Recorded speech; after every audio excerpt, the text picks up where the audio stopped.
Well, as a scientist, I care passionately about what's true. And one of the things I notice is that one of the chief oppositions to people talking about what's true comes from religious faith. In the case of science, I care about it being science because it is so wonderful, so beautiful, so elegant, and for children especially to be denied the experience of understanding the world in which they live, why they exist, is a horrible deprivation, and it's positively evil. It is child abuse in the case of children. Professor Dawkins, it's great to see you showing solidarity with so many apostates and secularists. Why is this issue of secularism such an important thing for you? Well, it's been part of my life. I mean, I believe in truth, I believe in scientific truth. And secularism to me, by the way, means separation of church and state. I'm also a very keen atheist, which is not the same thing. I don't believe in anything supernatural. It goes against the scientific spirit, and I'm a passionate scientist. Occasionally I meet the odd atheist that believes in ghosts. How do you square those contradictions? Inconsistent and illogical. I agree. Okay, so I mean, you're no stranger to a controversy for your views, I think, in terms of your critique of religion. What's changed recently, though? I think the response to you's a little bit different when you touch on the topic of Islam, as we've seen in your recent deplatforming with the Berkeley radio station. Deplatformed in Berkeley, yes. As it happens, I have a somewhat more personal reason for talking about free speech today, as I've just received the following letter. It says, "Dear Richard Dawkins, event ticket buyer, we regret to inform you that KPFA is a radio station in Berkeley, California, which I remember from years back as being a sort of bastion of decent liberalism. We regret to inform you that KPFA has cancelled our event with Richard Dawkins. We had booked this event based entirely on his excellent new book on science," and thank you for that anyway, "when we didn't know he had offended and hurt in his tweets and other comments on Islam so many people. KPFA does not endorse hurtful speech. While KPFA emphatically supports serious free speech, we do not support abusive speech." Pause for hollow laughter. "We apologise for not having had broader knowledge of Dawkins' views much earlier. We also apologise to all those inconvenienced by this cancellation. Your ticket purchases will automatically be refunded." Well, of course I value free speech, and I don't, but I actually rather resent it being implied that I use abusive speech. I think I'm always really rather polite. Somebody on the web this morning actually really went to town trying to find something abusive that I'd said about Islam, and he came up with 4 possibilities as follows. I've apparently written the following, which I did. 1, suggest always put Islamic scholar in quotes to avoid insulting true scholars. True scholars have read more than one book.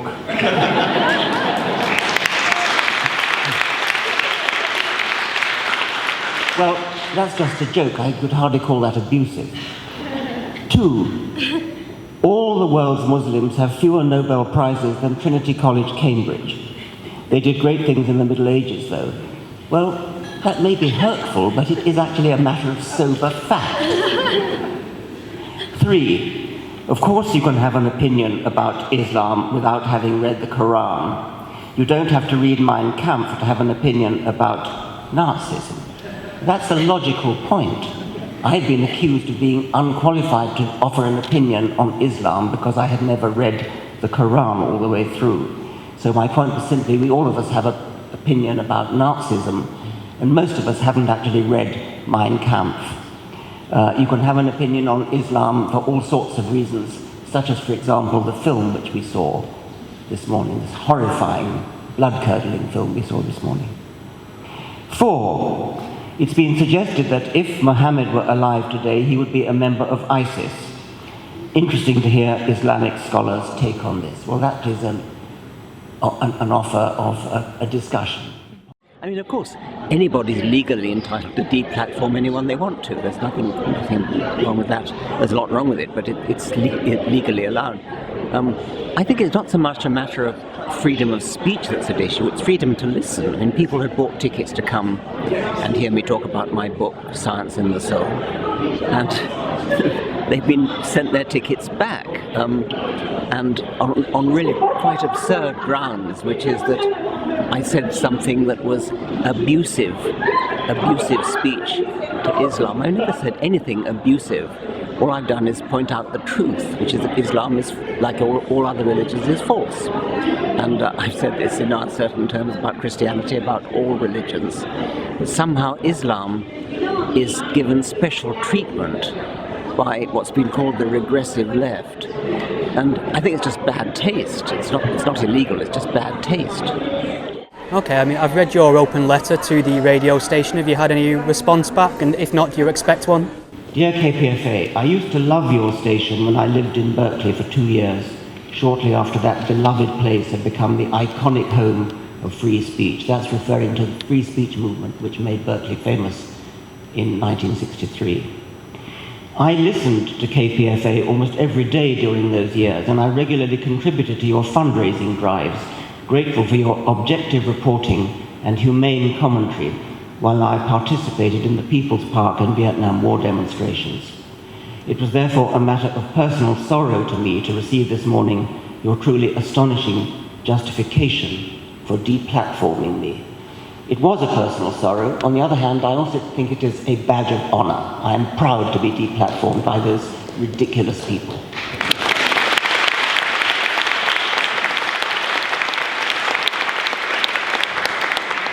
My memory of KPFA is that you were unusually scrupulous about fact-checking. I especially admired your habit of always quoting sources. You conspicuously did not quote a source when accusing me of abusive speech. Why didn't you check your facts, or at least have the common courtesy to alert me before summarily cancelling my event? If you had consulted me, or if you had done even rudimentary fact-checking, you would have concluded that I have never used abusive speech against Islam. I've called Islamism vile, but surely you of all people understand that Islamism is not the same as Islam. I would seriously, I mean it, like to hear what examples of my abusive speech you had in mind. When you fail to discover any, I presume you will issue a public apology, which I will of course accept, in a spirit of gratitude for what KPFA once was and could become again. I'll stop there.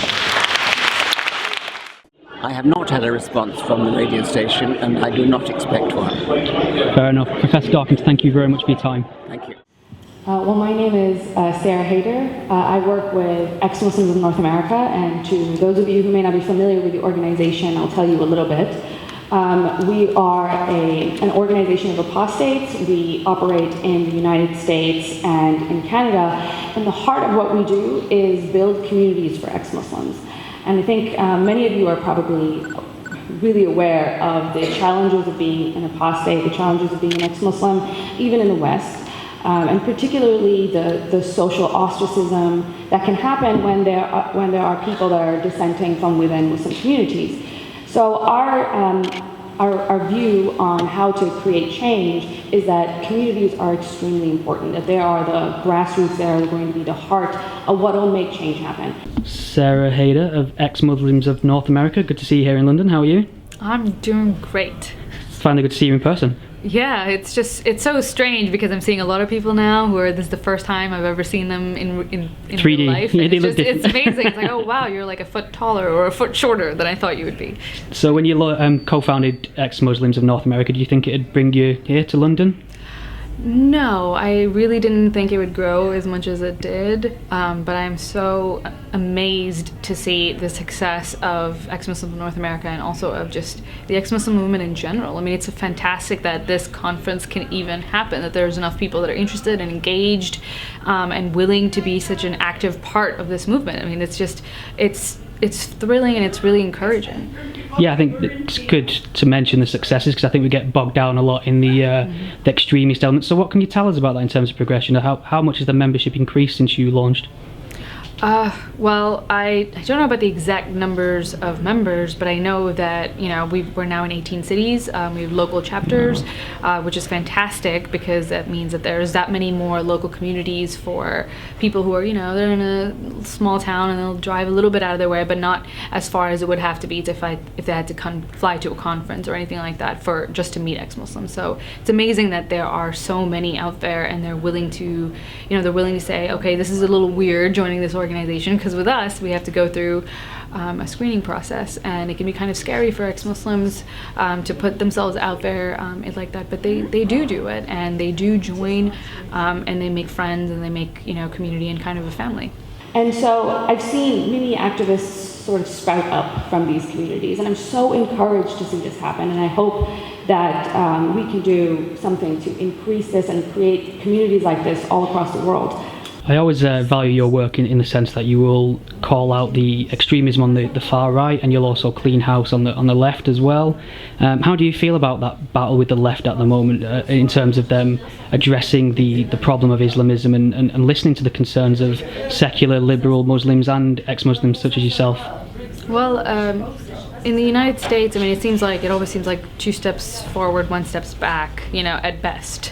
But lately it's been particularly discouraging because I've seen some people who I would consider conservative activists who have started taking over just all of the airspace. People like Linda Sarsour, who's somebody I would consider pretty conservative, and she's sort of taken on the mantle of like what Muslims are supposed to be in America and in the West as a whole. So it's that part is pretty discouraging, unfortunately, and it's surprising to me that the average Western educated person isn't able to see it for what it is, which is conservatism, and it's kind of with a religious tinge to it.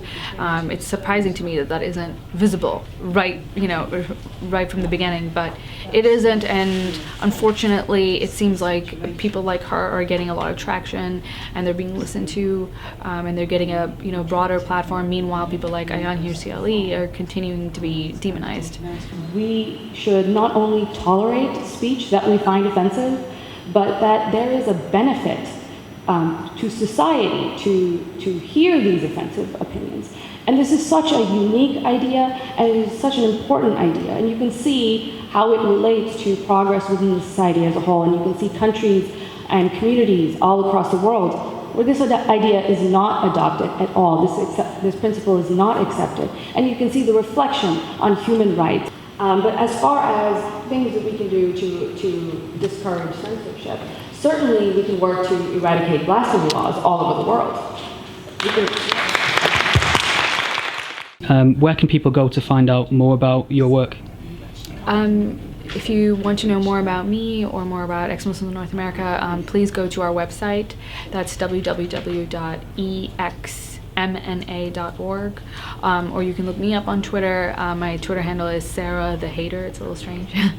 And this fall and spring, Ex-Muslims in North America is actually running a campus tour. We want to go to campus. We know that that's where the battle is, and so we want to be there, and we are going to go to as many campuses as we possibly can and bring as many ex-Muslim speakers to United States and Canadian campuses.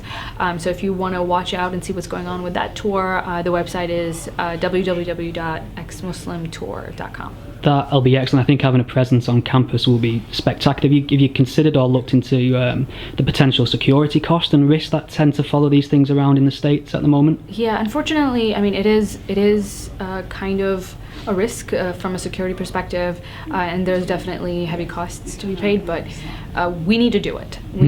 Somebody needs to get out there, and we need to take on those risks, because the only way we can actually change the atmosphere is to do what we can to push people's limits a little bit, to engage with them, and to show them a new way of thinking. Perfect. Okay, Sarah, thank you very much for speaking to me. Oh, thank you, Stephen. Being anti-free speech, they seem to feel that it's a tool of the oppressor, and they really seem to misunderstand that this is the only tool that the truly oppressed have. And so what we can start with is educating our youth and making sure that they understand why this is something that needs to be championed.